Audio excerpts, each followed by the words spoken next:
नमस्कार दोस्तों, अंतरिक्ष की दुनिया से जुड़ी एक बड़ी खबर।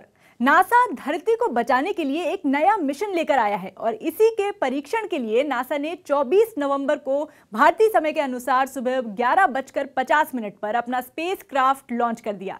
इसके जरिए नासा ये परीक्षण कर रहा है कि किसी उल्कापिंड यानी एस्टेरॉयड को धरती से टकराने से कैसे रोका जा सकता है।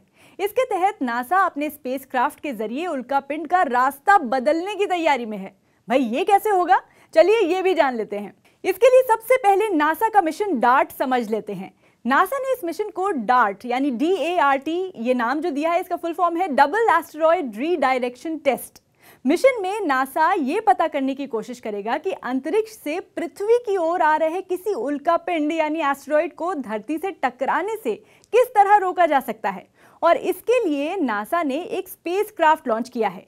ये स्पेसक्राफ्ट डिमॉर्फोस नाम के एक उल्कापिंड से टकराएगा और जब ऐसा होगा तब पता लगाया जा सकेगा कि टकराने की वजह से डिमॉर्फोस की गति और दिशा में क्या बदलाव आया है। जिसके बाद ये कैलकुलेशन किया जाएगा कि किसी भी उल्कापिंड की दिशा और गति को स्पेसक्राफ्ट से टकराकर कितना बदल सकते हैं, जिसके आधार पर भविष्य में किसी भी उल्कापिंड को धरती से टकराने से रोका जा सकता है। इस मिशन की लागत करीब 2000 करोड़ रुपए है। पूरा मिशन काम कैसे करेगा ये समझते हैं। मिशन का मेन हिस्सा एक इंपैक्टर है। ये इंपैक्टर उल्कापिंड से करीब 23,760 किलोमीटर प्रति घंटा की रफ्तार से टकराएगा।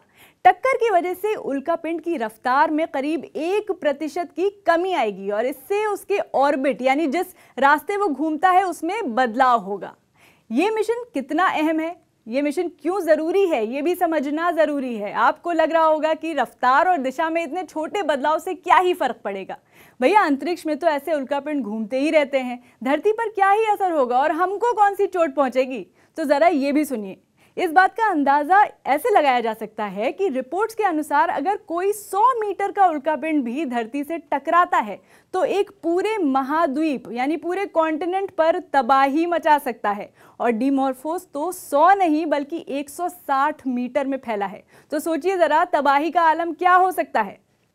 एक और जरूरी बात यह कि इस मिशन के लिए डिफॉर्मोस उल्कापिंड को क्यों चुना गया, क्योंकि ये डिडीमॉस नाम के बड़े उल्कापिंड का हिस्सा है और ये उल्कापिंड 2003 में धरती के करीब से गुजरा था और अब 2022 में ये दोबारा धरती के पास से गुजरेगा और तब कोई अनहोनी ना हो, इसी के लिए ये परीक्षण किया जा रहा है।